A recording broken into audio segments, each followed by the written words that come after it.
how's it going, everybody? So this is my second time trying to stream because something is wrong with my streaming software. So this doesn't work out. I'll just try again tomorrow. But I have a really exciting idea for a stream today. So if you don't know me, my name is Dylan, and I am the developer of a mobile puzzle game called Emoji Pop, which you can see right here. And you can play it at playemojipop.com. It's a bubble shooter. And so bubble shooters have like a long-standing placement in the video game industry, going back to like Bust a Move, Puzzle Bubble, and so I thought it'd be a good idea to play other bubble shooters that are way more popular than my game right now. So like today I thought we'd play the two biggest ones, which are Panda Pop and Bubble Witch Sega 3. But I would love to play more in the future. So let me know in the chat, which I'll be checking frequently, if you have any opinions of these games at all, or other bubble shooters, or what you think about the games, or game design in general, or whatever you want. I would love to talk game design to random people on the internet. So let me just show you my game really fast, actually, and then we'll get into the other games. So the way it works is you have an emoji, they have fire, it's like a colored emoji. And you can shoot it to make matches or pop things or interact with obstacles. Most of the time you're making matches, and you're trying to climb to the top of the level and clear all of the emojis in my game, for example. But there's lots of variations of this genre. I think mine is the coolest and has the most potential in the long term because one feature I have that no one else does is a level creator. So if you hit this pencil button in the bottom, it opens up the level editor that I actually use to make all the levels in the game. And so I'm giving all the tools to the player to make their own crazy things. So right now, I don't have very many emojis, just the faces mostly. But every time you beat a world, you unlock a new emoji that unlocks a crazy new ability in the game. So you can make some really cool levels, and then you can share them instantly with the whole world with a web link. So if you happen to go to playemojipop.com and you create any levels, save them. So you have to sign in with Facebook or Twitter to save your levels. But once you save your level, you can share it, and you can either copy and paste the link to me. You can DM it to me at ldillwoodbury. I would love to give you feedback and let you know what I thought of it, and maybe give you some ways to help you out. I would also love to ask your permission to stream it live on the stream, so I can give live feedback, so that players can kind of learn from other people's creations and receiving feedback. Like I'm trying to basically train a new wave of aspiring game designers who maybe they have a barrier to entry into game design, and that is programming. Normally, when you're making games, you have to learn some kind of coding, which kind of deters a lot of people. But my game, you can really start learning game design, and especially with the community.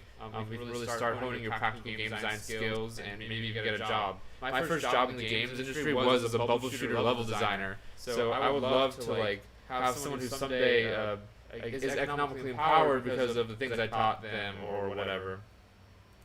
So I kind of forgot how I ended up on this tangent, but so my idea for the stream today is we could play some of the other bubble shooters. So right here with the level grid is my game Emoji Pop.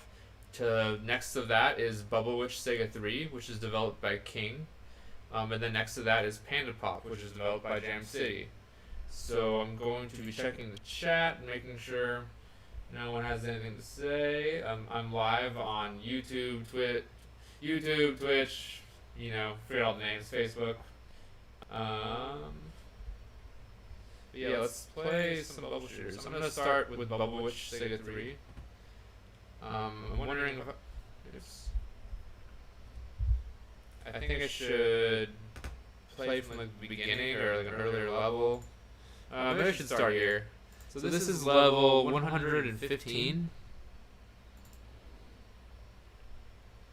I noticed it was running really slow in the browser, so we'll just give it a shot. I think it's all the animations and stuff, I guess, into the Facebook package. Yeah, it's very slow. It seems like the Panda Pop one was working way better. I'm gonna close. Okay, it's working. Okay, this looks like a fun level. So this is a 3-color level. I love 3-color levels because there's always so many choices. There's so much room on the board since there's so few colors, so they kind of repeat, and so each color has multiple choices, and so they're using these arrow obstacles which were introduced a while ago, and when you hit them, they like shoot and clear all of the bubbles in its path. Hold on, let me get back to the stream. 1 second. So I want to look at my game Emoji Pop. So I actually have an obstacle that's somewhat inspired by this obstacle, but it's I changed it a little bit to the best of my recollection. Oh, let me quickly in the database. I just have to set my world as I'm saying in the database that I'm on world 20, so I get all the new emojis. So while I'm refreshing that, let's just start playing Bubble Witch Sega 3. So one thing that I think that is smart about this game is you can aim just by like holding down anywhere on the map, but you can also aim by pulling back these bubbles.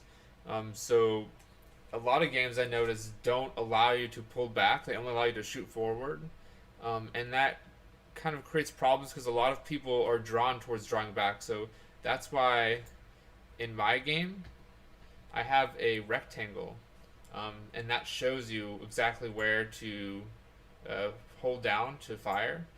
But in a game like Panda Pop, let's see how they control it, because I believe they don't allow you to shoot certain ways. Actually, I don't want to play level 1. Let's play level 16. Okay, level 12. Okay, so this is like comparing the core mechanics of these three games. Let me make sure everything's on screen. Okay, I'm kind of right now. I'm just like, okay. Immediately, I saw this stark comparison between just the way these games are controlled, which I think is interesting. Like, it's not really been decided what's the best way to do things, you know. So this is introducing a booster. So it's like introducing this thing that you can buy or whatever. So it's smart they allow you to use it as many times as possible. I believe they didn't allow that until Bubble Witch came out, and they were the first, I believe, to give. They started you on a level where you got unlimited of a certain special emoji, and it was a really fun way of. It was giving you a positive experience using the emoji, unlike normal. So I don't even have to hold down to aim on the computer. It just like goes to where your mouse is. So that I think fixes the problem, but on the phone, I don't think they allow you to draw back, and there's no way they know where your fingers hovering. So I would say that my game and Bubble Witch do it better than Panda Pop, although they found this really awesome solution on the PC for sure. I'm gonna quit the level. I don't feel like playing like a tutorial level. So let's keep going with the Bubble Witch. It's a little like slow. So let's see how these arrows act. So that went clockwise. I think so. I'm pretty sure they all went clockwise each turn. Oh, actually, I thought so. I thought I played Bubble Witch. I don't know if they changed this or if I just misremembered, but I thought that their arrows went also in the down directions. I thought they went all 6 directions, and so 1/3 of the time they were pointed down and it was like useless. But it looks like they don't do that. Maybe I just misremember. I'm not really sure. Curious if anyone knows about that. Yeah, so they go all clockwise. So I have an obstacle that's somewhat similar. So it's called the bow and arrow. And so instead of always rotating around, I allow you to like when I design obstacles. So this is kind of like a bigger lesson with obstacle design in puzzle games, at least for my personal taste. Like, and I think maybe overall too. When you design new obstacles, you want to, even if they're kind of copying other obstacles from other games or whatever, you still should be looking for ways to like open them up as much as possible. What are ways we can like tailor them slightly for a specific audience, or what are ways we can change the way we use them or they're created so that they can do more stuff basically. So I did that with this obstacle, I believe. Switch over. So I did that, I believe, with the bow and arrow. So you can make them all go clockwise. That's totally, you could set them all to do that. But the cool thing is you can actually set hand tailor the directions they should turn each turn. So you can set an arrow so that it flips between left and right. So this bow and arrow will always be flipping back and forth, and you can have a whole level of that, or you can have them all be doing different things. And so, like this in this Bubble Witch level, the arrows are spinning in a really orderly way, and so by having them all the same, it's easier for players to predict where they're going to be. But you can still achieve that from a level design perspective. So you should be empowering the level designer and respecting them, and saying like you set the directions for each one, and we trust that you can make it that you can not abuse this, but use it to create more variety and more gameplay like situations with this same obstacle. If that makes any sense.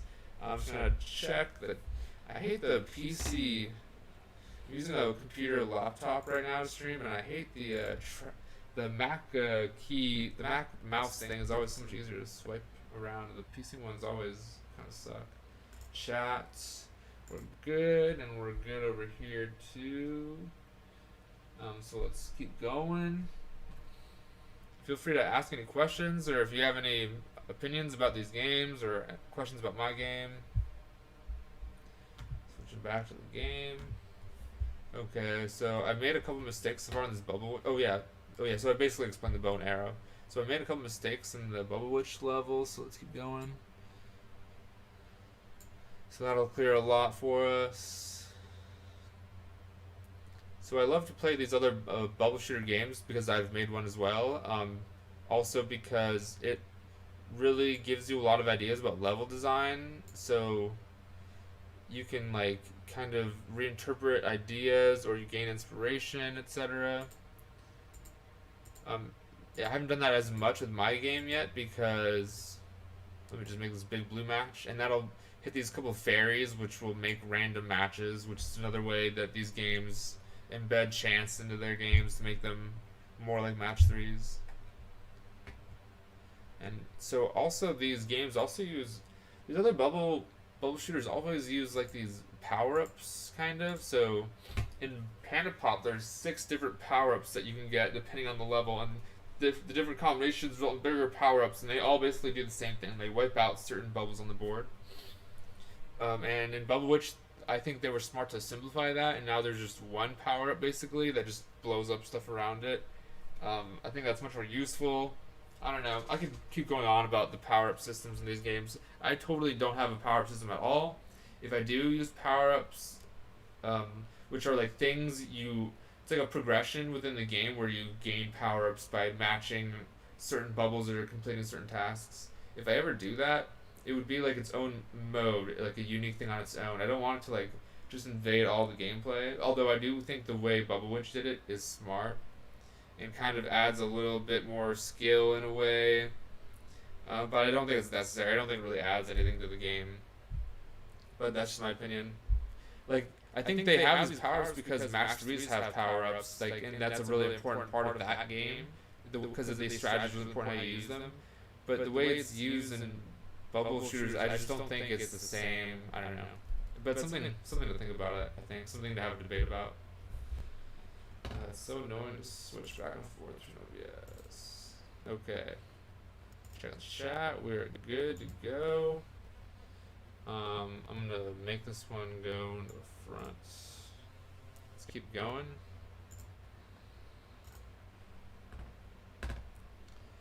Someone uses power up, and you'll see it clears a bunch of stuff. Alright. This blue one.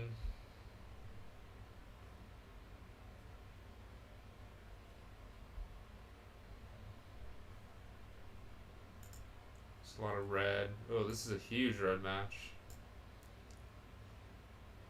Yeah, it's also funny, like, level design is so different in this game, especially in Bubble Witch, because if you, like, play the same level a few times, you'll notice that the matches are just kind of random. It's like a computer generated a bunch of random levels using the same structure, like different matches, and then they like played them all, and certain ones were successful and certain ones weren't. Certain ones made money maybe, and it seems like really, I don't know. It's really chaotic the way it's designed. I don't know. It kind of is lacking some like artistic touch, I would say.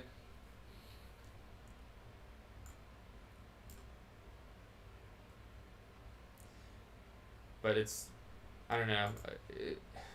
I have a couple of YouTube videos about, I don't know, all of this. It would take me forever to talk about, but these companies that make bubble shooters are basically obsessed with making them like match threes in terms of their monetization, in terms of like little gameplay things, in terms of the way they're structured. It's a big red match. So I have 8 moves left. 9. We have a power up. If anything, the power ups are like an extra move, which is good too. They do a good job making it feel valuable, not as like hacky.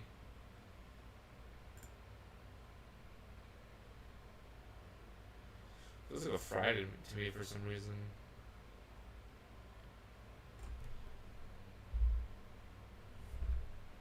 I'm gonna make sure my microphone's working really fast. It is, okay. I turned it off earlier.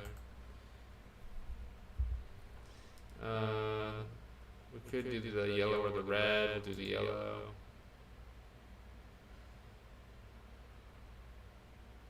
Yeah, so I remember like a lot of levels feeling like this. It's just like this chaotic mess. You kind of, it feels good because there's always releases, kind of, these big drops. And then sometimes you get a little stuck, but I don't know, I like levels that feel, I don't know, the level design doesn't have a real personality. I don't know. 4 more moves. We have a lot of. So, and then at the top, of course, so there's like a single red here. I think the power ups really are a way of compensating for the fact that players are going to be presented with like an ugly mess sometimes in places in order to make money. And so, if there's power ups, that kind of makes it on the players to.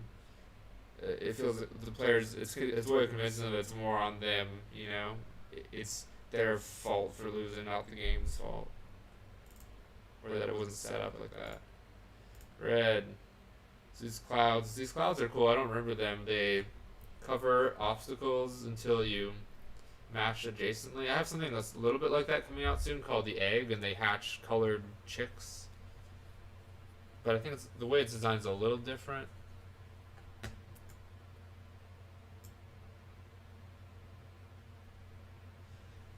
Ugh, I lost.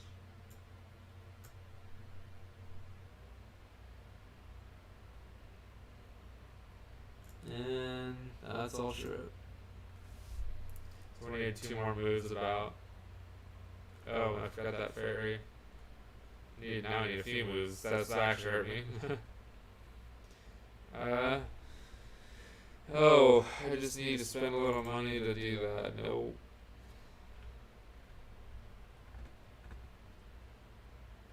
Cool, so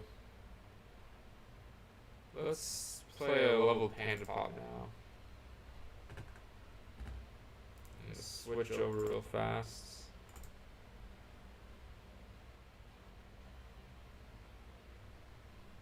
I'm gonna move Panda Pop kind of more to the front.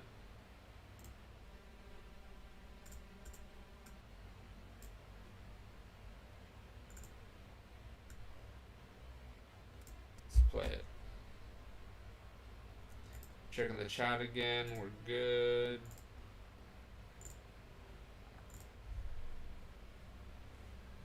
Alright. Let's play a level. Let's play 26. Oops.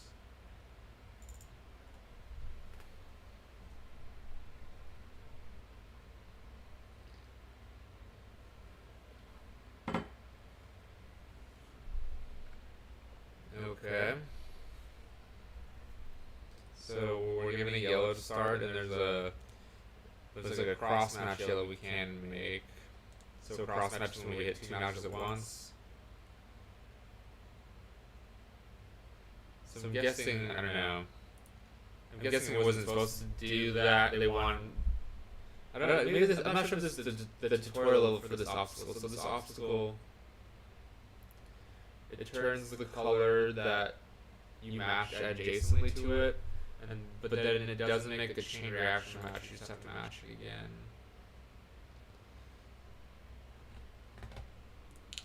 So most of these games have an obstacle like this.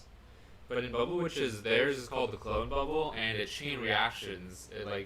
They keep matching. So I kind of like that as an obstacle more. So that's another obstacle in my game. It's called the mirror, and so let me show you mine actually. Let me make sure it's on screen.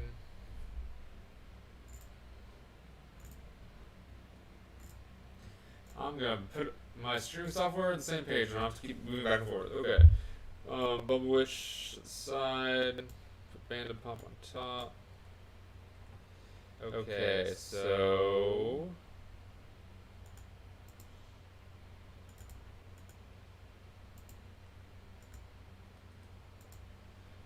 yeah, so I'm going to show you my version of this obstacle now.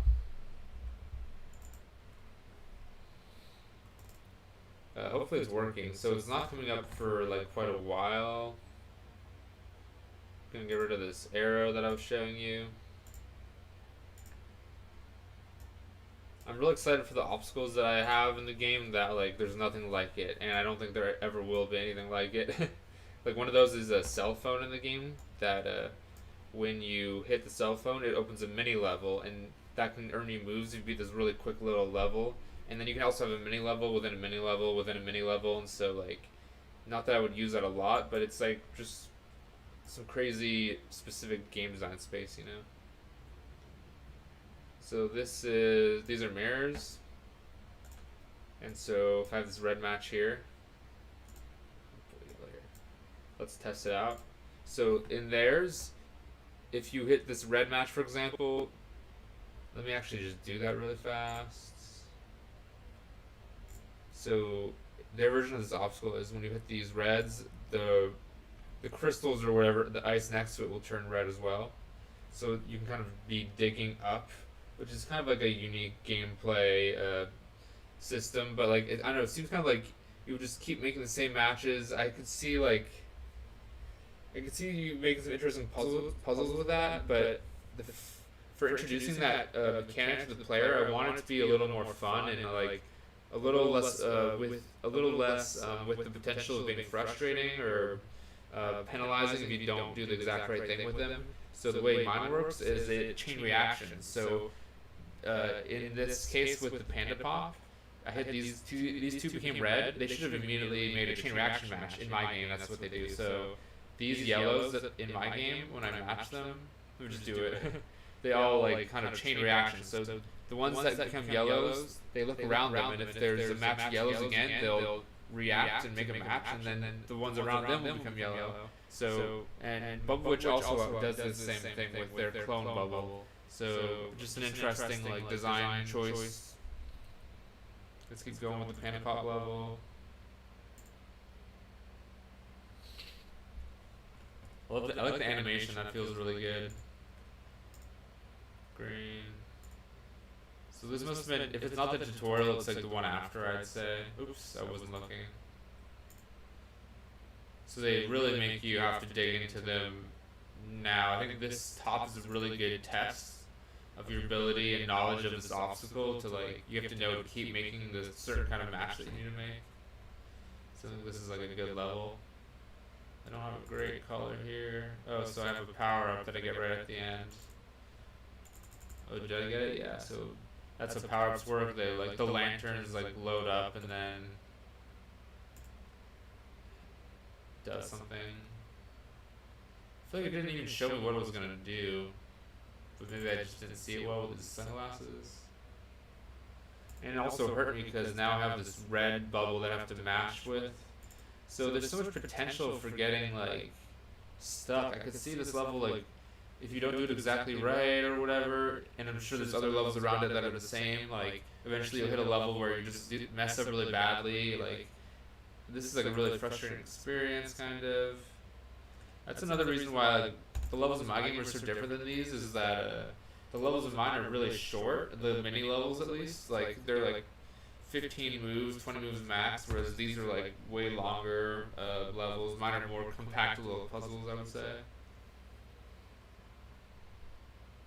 Yeah, so I guess what I was talking about was the danger of the power up is you can like mess up the match pattern, and that's easy for new players to do.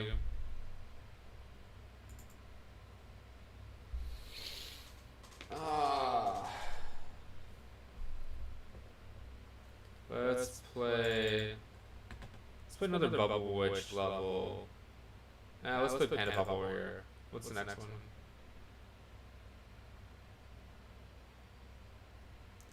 So it's a lot more of these crystals, and then they got these like super power up things that clear rows.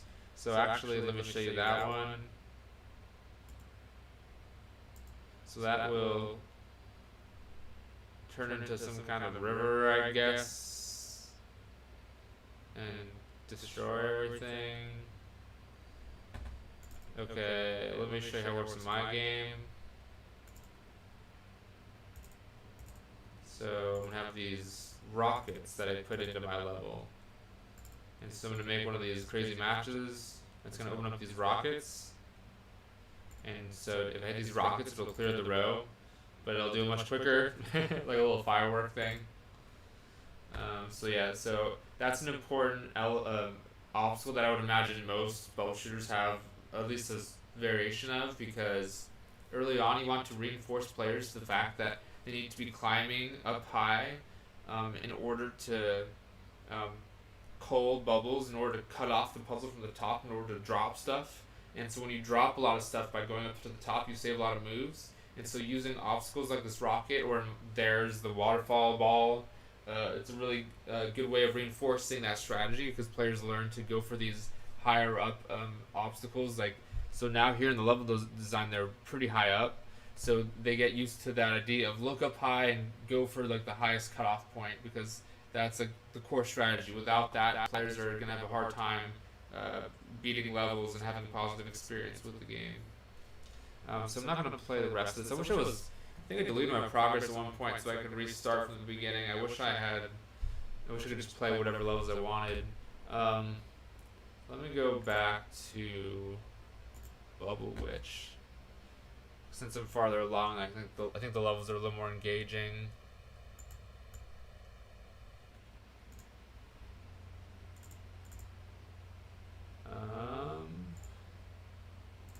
Cool.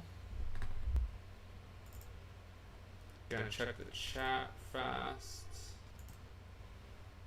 Oh, hello. 2 people chatting. Is there any element of randomness in Emoji Pop, or is it all handcrafted levels? Right now it's all handcrafted. There's elements of chance in terms of obstacles, so I'll show you that really fast, and then I'll get to the other chat. So let me show you all the levels are handcrafted, so they're set in advance, so that's the question. But the randomness can be fun, and it's important for randomness to exist on some level in order to further replayability. Like, you want to keep trying to play the level. So I use obstacles that embed chance. So these dice emojis are the most obvious example of that. So I'm going to lay a few down and test it out.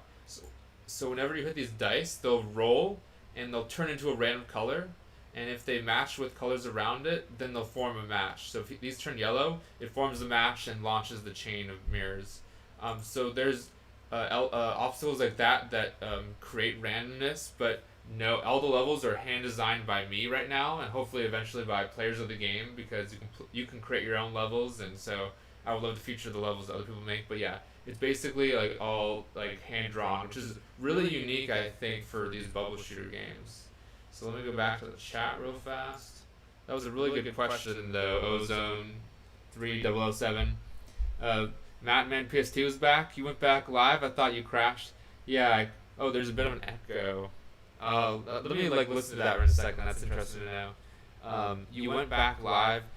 Yeah. So it crashed, and it was really annoying. Like, my software just. I think I have to shut down my computer and reopen it, and then it seems to work better. It seems like my frame rate is up. I realized my father's a teacher, and he's been streaming to his class, and I realized if I stream at the same time as him, I think that's what is messing it up. But I still need to experiment with that a little bit more. Yeah, I'm gonna look at that echo. Thank you so much for saying that. You need a second monitor to read chat in time. Yeah, I actually have a second monitor, so it's really I'm just really dumb for not doing what you're suggesting. That's a good suggestion. I should do that. But I feel like I wanted to have it.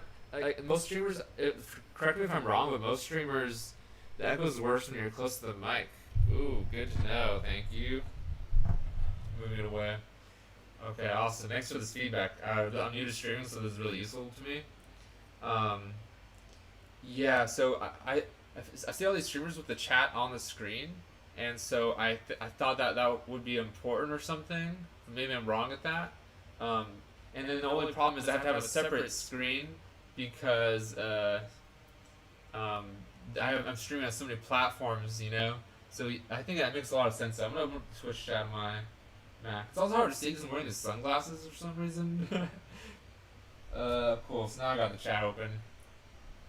That's good suggestions all around, guys. Thank you so much. So I'm gonna keep going. What was I even doing?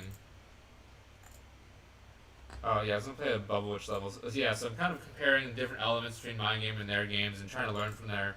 Like, as a joke, sometimes I say I'm the best game. Most streamers always have chat up, usually vertical second monitor. Cool, good to know. Thank you so much. Yeah, I didn't even really like listen to streamers too much before this. Now I'm starting to try to learn from them, but like I guess I've just been so busy like making the game, and I don't know.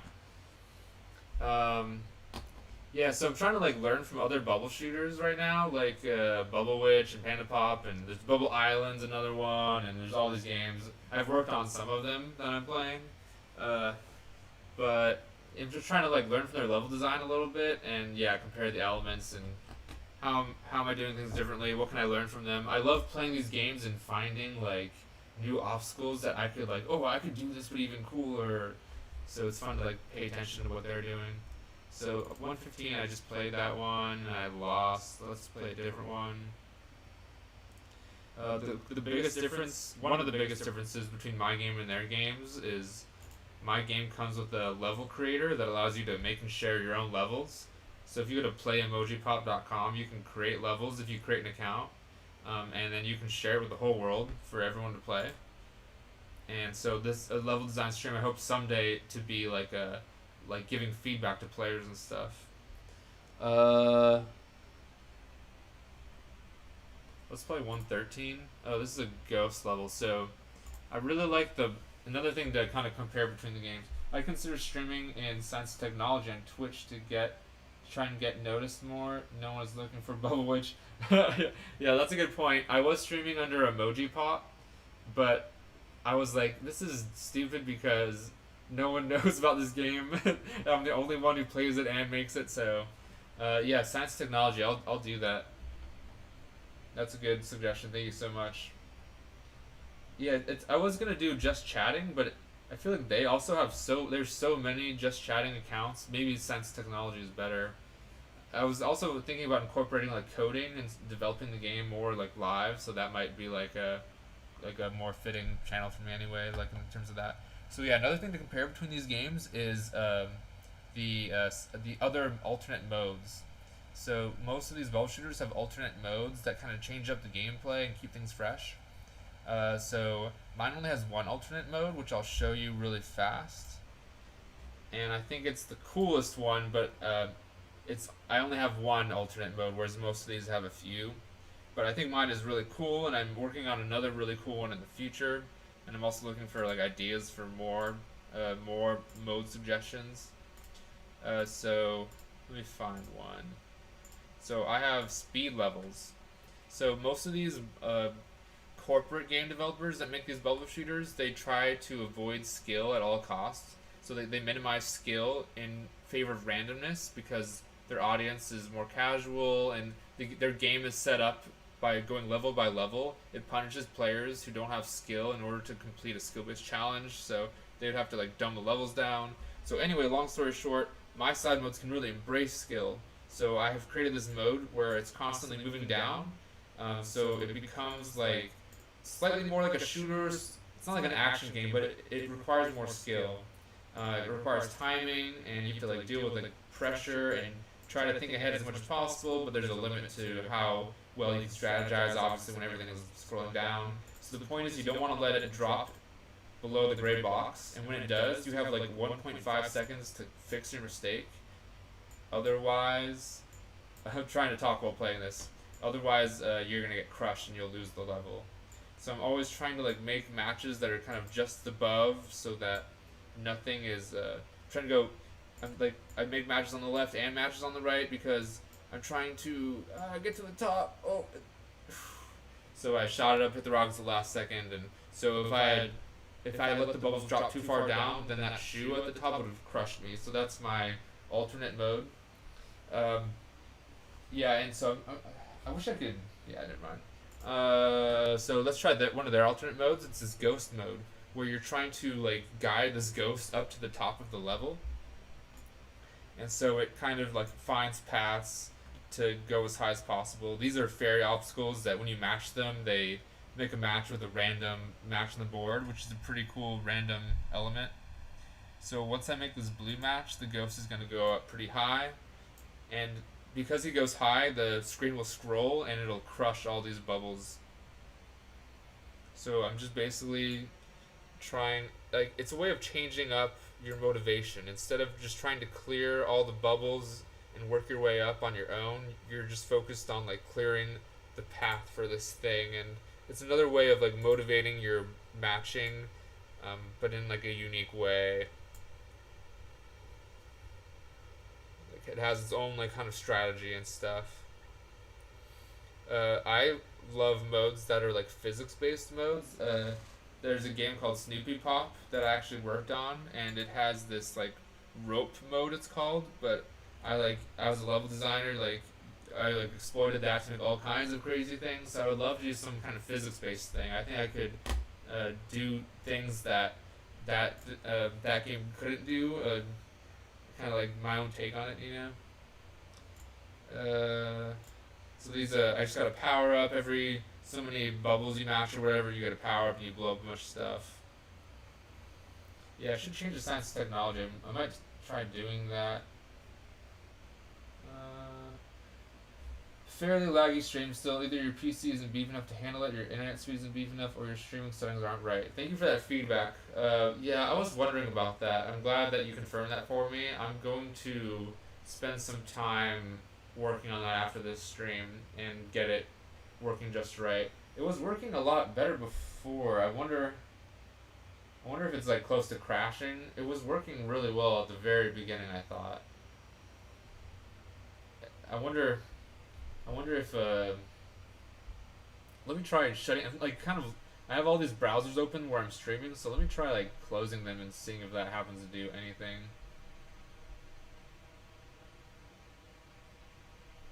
So I'm closing Twitch, but I'm leaving the chat open. Close Twitter. Close Periscope. Close YouTube. Is there? Oh yeah, I already answered that.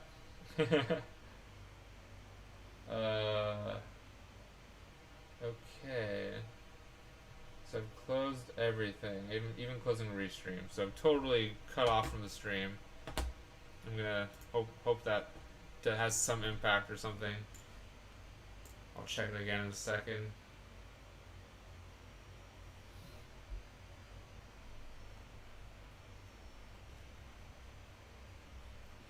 When the ghost is surrounded by bubbles, he cannot go up. Oh, okay, so there's these bats.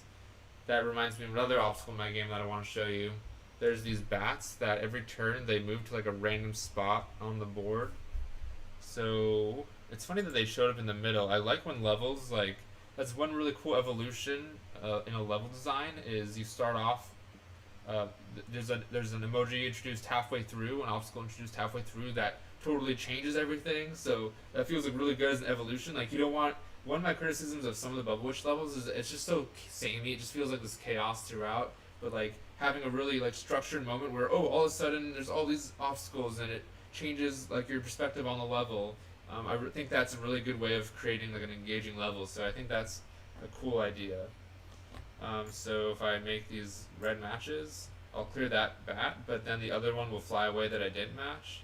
Oh, so they only move when I disturb them. I see. I like that a lot, actually. That's better. I would totally consider like some kind of owl or something in my game that moves around when you disturb it or something. I think that's a cool idea. Let me show you in my game.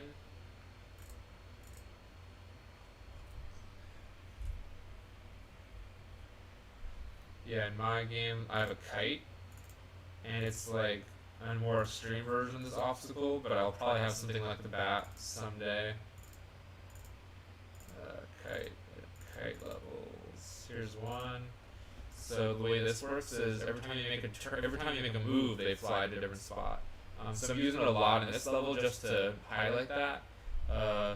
But you can use it in a lot of smaller ways, and I think it creates some cool gameplay situations. So if I make this red match, they'll all go to different. So the match pattern is completely changing each time, and you're trying to get these kites because they're gonna stick around if you don't match them. So that's the way they work. I like making levels where like it's all filled in, but then there's like a few gaps where I'll put kites, and they'll just constantly be turning, switching between these three spots, and so that creates a really cool kind of like gameplay moment to see like, if the red kite is in this one gap, then it like maybe saves a bunch of moves. So you're trying to like it's kind of like an element of randomness in the level that I think is kind of a fun way of implementing randomness. Yeah, let's keep playing. Checking the chat for now. Yeah, I wonder why it's laggy. I need to dig into some of those reasons, I think. Yeah, so I'm just starting out, so I'm like really open to feedback like that. Like I want to make it perfect, you know. Like I know it's really rough right now, but I'm like streaming every day, and each day it's getting a little better. Like something I'm learning something at least that makes something better. So I'm really dedicated on like fixing these problems for sure. Green match. Oh yeah, I was gonna play Bubble Wish.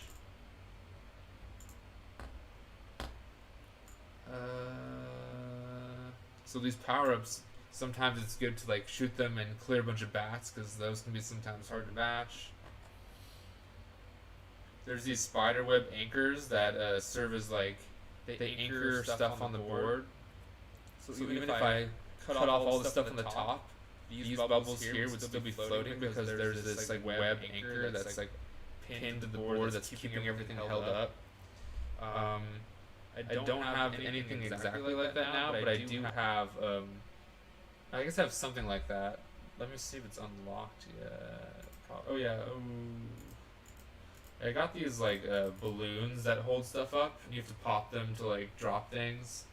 I don't have to show you that now though. It's funny, all these like similar obstacles I'm seeing. I didn't even like study this game specifically or anything.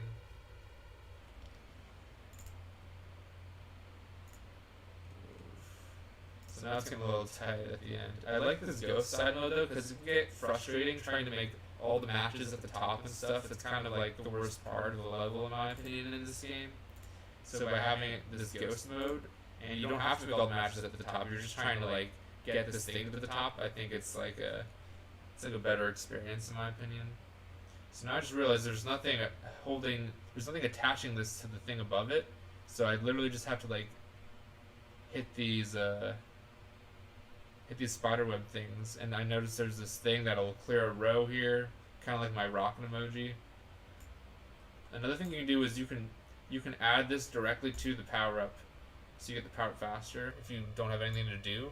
So that's a great one. Another big problem in bubble shooters is that sometimes you get a color and you just don't have anything to do with it, and that feels kind of annoying when there's nothing you can do on a move. And so by putting it towards the power up, it makes it feel more productive, so you don't have any of those negative moves anymore. So I think that was an awesome way of using the power ups. They use the power ups to kind of fix a couple of problems that existed in their game. So that's really smart. So I got really lucky there that fairy cleared that row piercer thing. Blue. He'll go up a little bit further. The red, he'll go up two more. Hopefully I'll clear some of this stuff down here. you're blue. The Q is also very random in this game. So there's like I feel like usually like in my game, if there's three colors, you'll get them every 3 turns. You get yellow, red, blue, blue, red, yellow, red, blue, yellow, like something like that. But in this, I feel like sometimes I get like yellow, yellow, yellow, and so that's another way that they make their game more like a match 3, and I think in a bad way, honestly. Finally. Okay, I can. I'm gonna save my red for the match above that, but I'll hit this laser thing.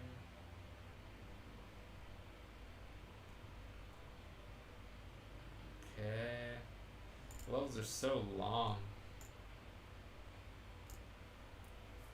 Red. Oh, I'm gonna use the power up. Maybe it's not smart. Maybe I should save it for the end, but I'm kind of stuck a little bit. These web things are really annoying. They really prevent you from being able to make progress sometimes.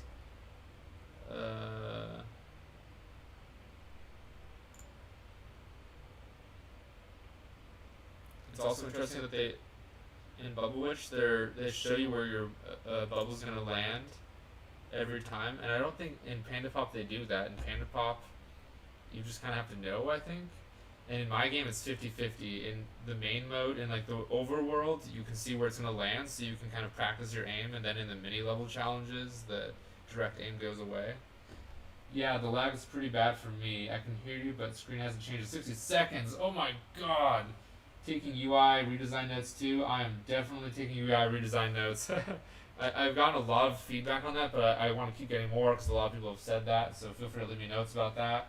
The lag is pretty bad, says Ozone.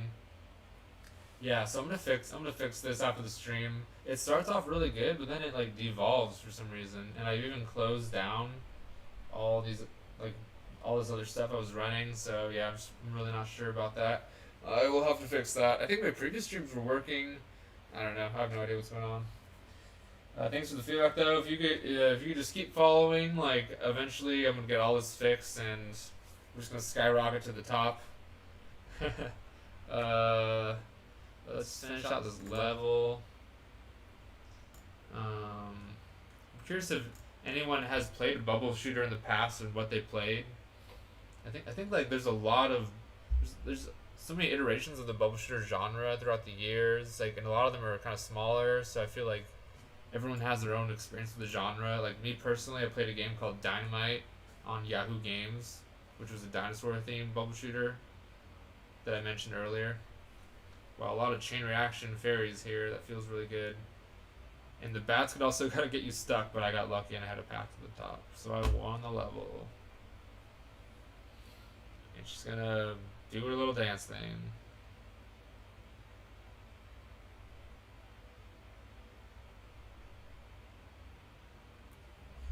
High score. Wow. That's another thing I would like to add to my game is like it'd be cool like to have like some kind of high score feature to like encourage players to keep playing a level or something, or to I don't know, just be like a fun thing for competitive players. Maybe it could give you experience points if you do really well in the level. I would like to find more ways of like doing some kind of competitive cooperative features. I think that'd be cool. Especially since I want to make it a community-based game and collaborative, and some of the community features in some of these mobile casual games are like really the players really love them. So I would love to have like little events where maybe you're competing with a few other players as to who can beat the level the fastest or whatever it is. So lots of cool features to come. So it's fun to play these bubble shooters. I think I'm gonna keep doing this from time to time, just to maybe when I'm like taking breaks from work or whatever, just to like get new ideas from the way they do their events and stuff like that. So you guys were saying the stream is pretty laggy. I might take a break soon. Have you ever self-published a game before this? Yes, actually, I made a game. It's no longer on any of the app stores, but I made a game called Numbo Jumbo with a team when I was a senior in college, and it was let me show you actually. It was like a mobile game as well. It's like I called it a math 3. So it's usually a match 3, but I call this a math 3. And the way it worked is you have to clear tiles like a match 3, but instead of clearing tiles based on matches, you clear them based on numbers. So yeah, here it is. You so basically, like if there was a 1, 1, 1, 2, you would select 1, 1, 2, and it would make a match because 1 plus 1 equals 2. You could also do like 5, 3, 2 because those numbers add up together. 2 plus 3 plus 5. I was looking for a video.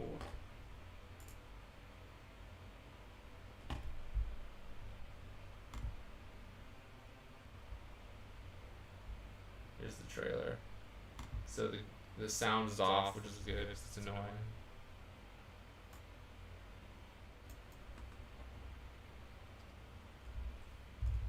So this is the trailer for the game. So yeah, like 2, 1, 3. That's a match.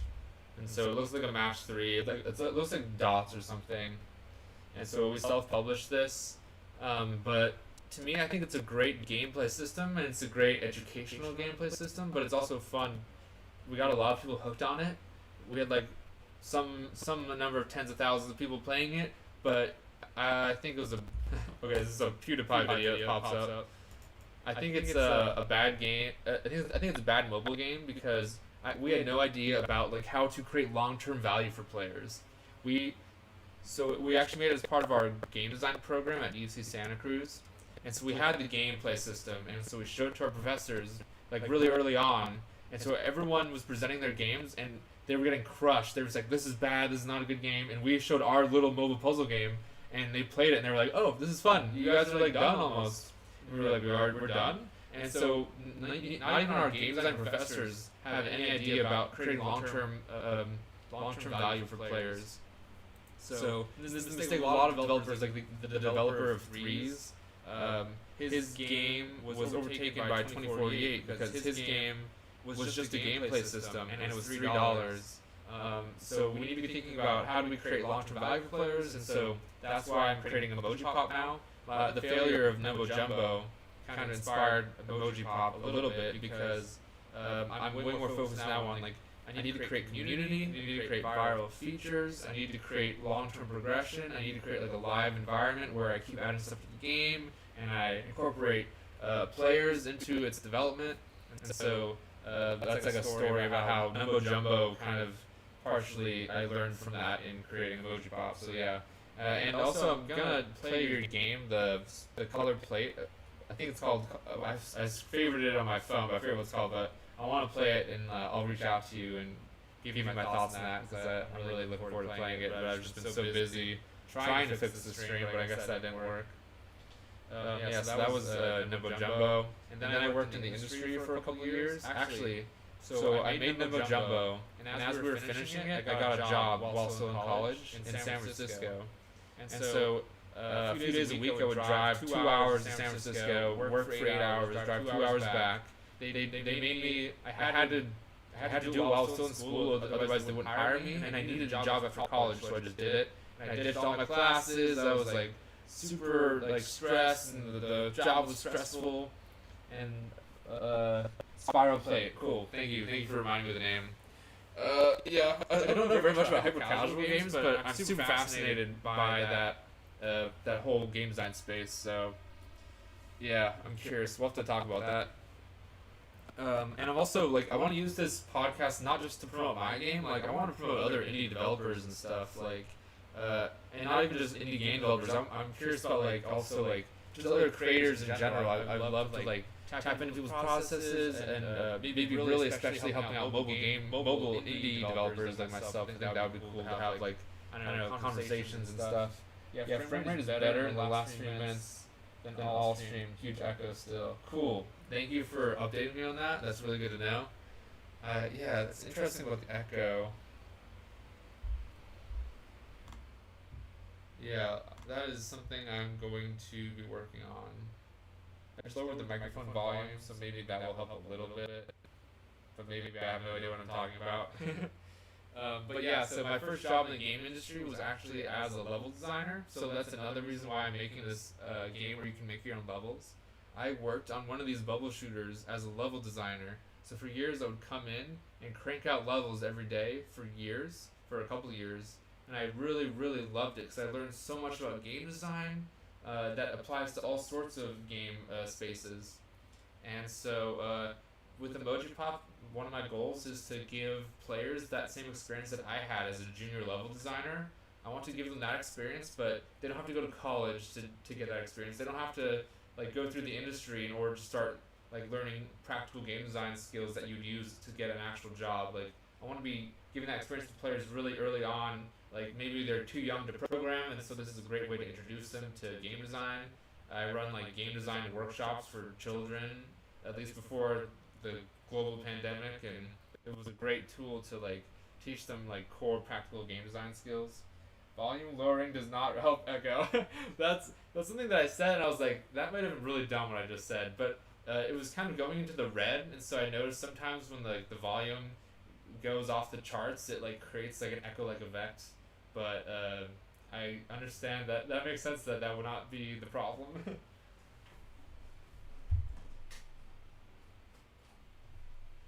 uh, yeah, I'm like really new to all of this. I wouldn't even like I didn't even used to like watch streams much, so I'm doing that now again. Like I'm totally new to like game marketing and stuff, and I'm doing this on my own. I've been like in the industry for a couple of years, and I've been working on this game for a while now. Um, but it's been a really good learning experience. I learned a lot in the industry about when I was making Numbo Jumbo, my first game that I self-published. Uh, I knew that I needed to learn more about creating long-term value for players, and so that's why I got a job in the industry because that's what allowed me to like get that experience and like see how things are done in the industry and like learn from their failures. And there's so many ways these corporate game developers are like they're just like I don't know. There's so much room like this for progress and like I don't know. I can't really get into it, but like there's so much room for improvement and for disruption. And so after I learned like how they design their games and the mindset behind these mobile casual games, that's when I left my own to start Emoji Pop because I felt confident that like I now have a piece that I didn't have for Numbo Jumbo. Now I have at least a better idea about how to create long term value, and I know how important that is now and stuff like that. But I'm doing a lot of things that these corporate developers of Panda Pop and Bubba Witch aren't doing. Like uh, when these corporate developers make these mobile puzzle games, they basically are guaranteed success if they design them decently at least, because they test them out and they make sure like they'll test them out in the country. Like they'll make this game, test it out in the country, and they'll see, oh, we're making such and such money. That means if we have this game out for like 5 years, we'll make our money back or whatever. And so that then they'll release the game and spend thousands and thousands and thousands of dollars in ads, and they'll buy a ton of players because they know eventually they're gonna make their money back on the amount of money those players spend in the game. So it's like this huge like investment game that they're playing, and it ensures their games will be popular and generate them money unless something goes wrong. Uh, but as an indie developer making these mobile games, I don't have those resources obviously. But I want to compete on that same playing field at least someday. So I realized I need to design my games a little bit differently, and so that's why they're so community focused. That's why I include level creation because it's something I think I can create a community around. Like people who love making like little game-like things, and you can make a level in like 5 minutes while you're on the bus. And like I think there's a lot of people out there who like games where you create stuff, and that's the kind of person I am. I like creative games like Dreams, and I like playing with like Mario Maker and Fortnite Creative, and even games like The Sims. I would argue are more creative gaming because they don't have like specific problems that the player has to solve. It's more just about creating stuff, and it's really a powerful creation because you can share these creations with literally everyone in the world. Whereas, for example, in Mario Maker, like your audience is constrained to those people who have the Switch and Mario Maker and etc. and are finding your levels in the game, whatever. Like with this, you can like share with the world, and my goal is to like do like become the Minecraft of 2D mobile puzzle games, which means like I want to create more and more game elements so that hardcore creators in the game, they can make creations that are so crazy they don't even like seem like they're like the same game. Like want people to like I want to implement like a logic system that allows people to create like tic-tac-toe, for example, or like a calculator like they have in some of these games, or I want you to be able to like recreate Space Invaders or like Missile Command or other kind of shooting like games. So or tell stories or whatever you want. Like you should be able to like make insane things. So my goal is just like keep cranking out more and more creator features and build the following, and then hopefully someday I can like get the resources to like really like try to make this like a perfect game, like go as deep as I want to go is what I'm trying to say. So it's kind of like my long-term plan for Emoji Pop and everything. I'm glad the stream seems to be doing at least a little bit better. That makes me think it's something with my internet. That makes me feel a little better because I know I can like fix that problem, and now I can just kind of focus on fixing echo on my microphone. Yeah, I think I'm gonna end the stream now though. Thank you so much for watching and commenting. Ozone3007, Mattman PS2. Again, thanks for chatting. I'd love to chat again sometime. I'm gonna be streaming every day, like 11 to 2ish, somewhere in that range, every day except for Sunday. And I know Mattman works and listens to these kinds of streams, so that's cool. We can hang out again in the future. Let me know if anyone has any ideas for future streams or suggestions for what I should do. I think occasionally Mattman had a suggestion of like looking at the game dev on Reddit. I'm definitely gonna do that occasionally. Peace out. And just as a reminder, you can play my game at playmojipop.com. It's still in development, but you can still play it right now, and you can make your own levels, and then you can share them with me. Down below is my Twitter and Instagram, so you can DM me your level links or just share them online, or let me know if you have any feedback or questions or bugs you want to report. So I'll see you guys tomorrow. Peace out.